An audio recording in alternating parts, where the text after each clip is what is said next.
Good evening. I'm here tonight to read Dr. Martin Luther King's I Have a Dream speech. We celebrate the things that Dr. Martin Luther King changed in history.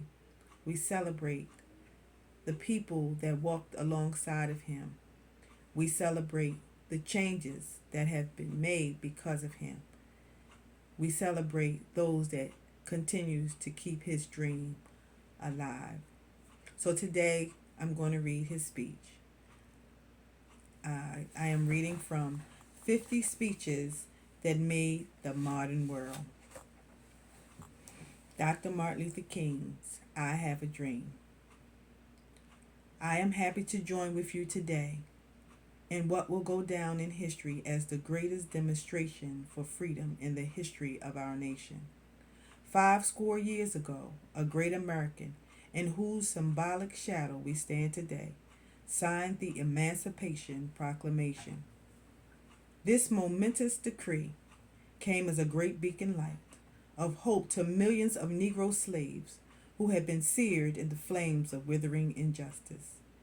It came as a joyous daybreak to end the long night of their captivity. But 100 years later, the Negro still is not free. 100 years later, the life of the Negro is still sadly crippled in the manacles of segregation and the chains of discrimination. 100 years later, the Negro lives on a lonely island of poverty in the midst of a vast ocean of material prosperity. 100 years later, the Negro is still languished in the corners of American society and finds himself in exile in his own land. And so we've come here today to dramatize a shameful condition. In a sense, we've come to our nation's capital to cash a check. When the architects of our republic wrote the magnificent words of the Constitution and the Declaration of Independence, they were signing a promissory note to which every American was to fall heir. This note was a promise that all men, yes, black men as well as white men, would be guaranteed the inalienable rights of life, liberty, and the pursuit of happiness. It is obvious today that America has defaulted on this promissory note, insofar as her citizens of color are concerned. Instead of honoring this sacred obligation, America has given the Negro people a bad check, a check which has come back marked insufficient funds. But we refuse to believe that the Bank of Injustice is bankrupt. We refuse to believe that there are insufficient funds in the great vaults of opportunity of this nation. And so we've come to cash this check, a check that will give us upon demand the riches of freedom and the security of justice.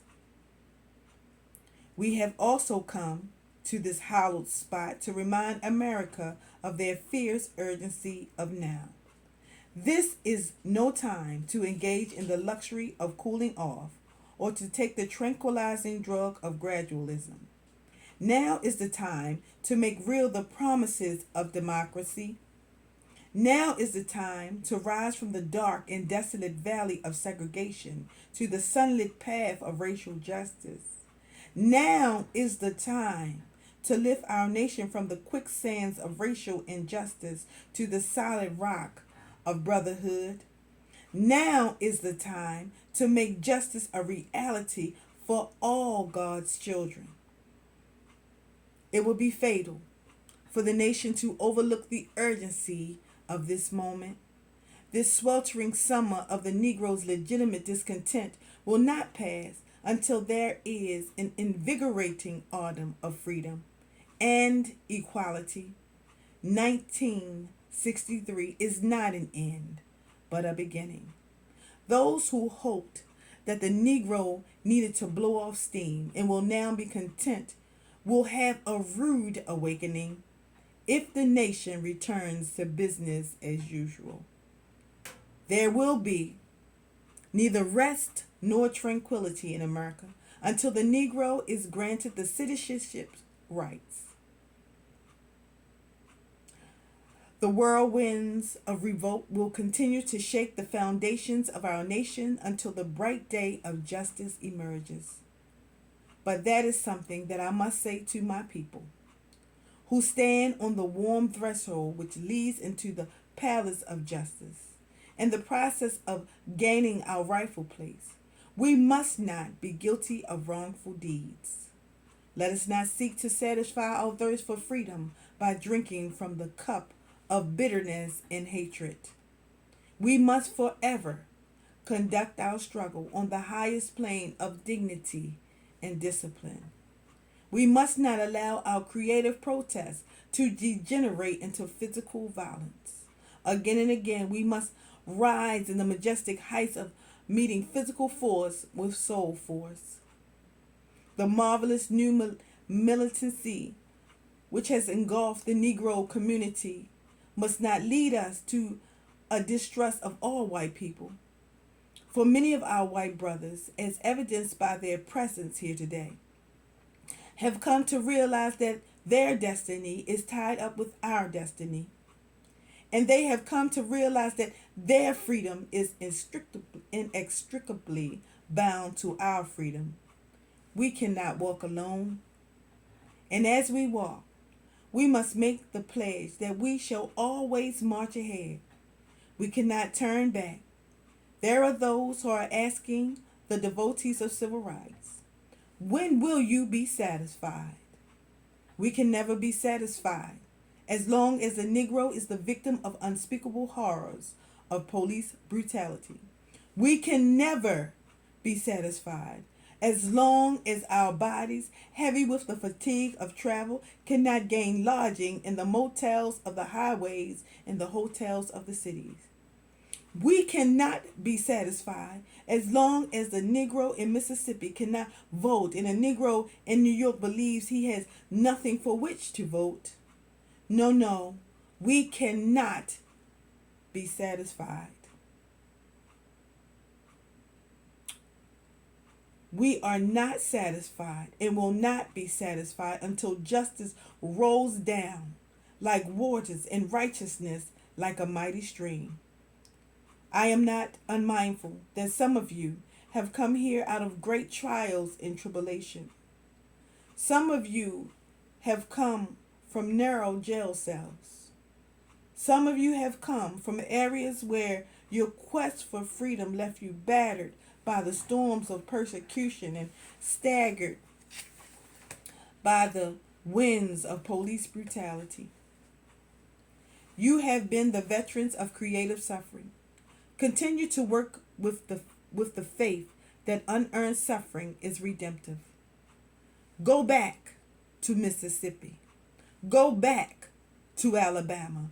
Go back to South Carolina. Go back to Georgia. Go back to Louisiana. Go back to the slums and ghettos of our northern cities, knowing that somehow this situation can and will be changed. Let us not wallow in the valley of despair. I say to you today, my friends, so even though we face the difficulties of today and tomorrow, I still have a dream. It is a dream deeply rooted in the American dream. I have a dream that one day this nation will rise up and live out the true meaning of its creed. We hold these truths to be self-evident, that all men are created equal. I have a dream that one day in the red hills of Georgia, the sons of former slaves and the sons of former slave owners will be able to sit down at the table of brotherhood. I have a dream that one day even the state of Mississippi, a state sweltering with the heat of injustice, sweltering with the heat of oppression, will be transformed into an oasis of freedom and justice. I have a dream that my 4 little children will one day live in a nation where they will not be judged, by the color of their skin, but by the content of their character. I have a dream today. I have a dream that one day down in Alabama, with its vicious racists, with its governor having his lip dripping with the words of interposition and nullification, one day, right there in Alabama, little black boys and black girls will be able to join hands with little white boys and white girls as sisters and brothers. I have a dream today. I have a dream that one day every valley shall be exalted, and every hill and mountain shall be made low. The rough places will be made plain, and the crooked places will be made straight. And the glory of the Lord shall be revealed, and all flesh shall see it together. This is our hope. This is the faith that I go back to the South with. With this faith, we will be able to hew out of the mountain of despair a stone of hope.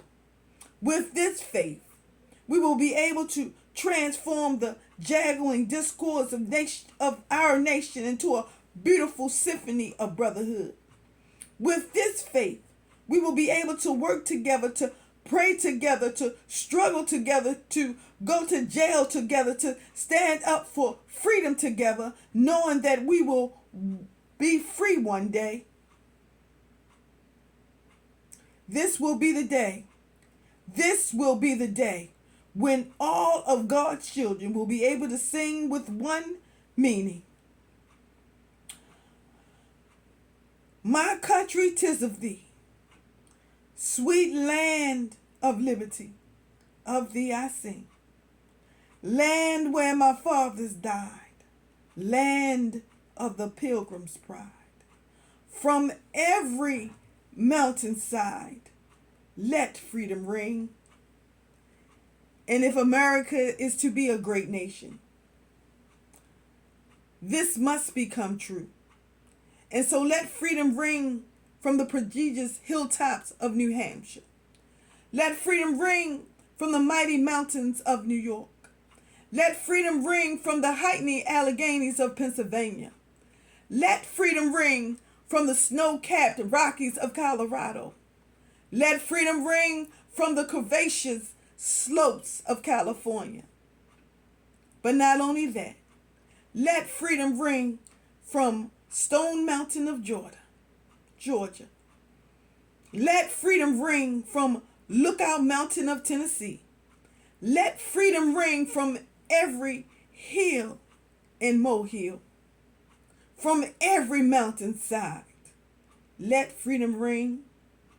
And when this happens, when we allow freedom to ring, when we let it ring from every village and every hamlet, from every state and every city, we will be able to speed up that day when all of God's children, black men and white men, Jews and Gentiles, Protestants and Catholics, will be able to join hands and sing in the words of the old Negro spiritual. Free at last, free at last. Thank God Almighty, we are free at last. Remembering our history. Use your voice to encourage. Be blessed. Thank you for listening.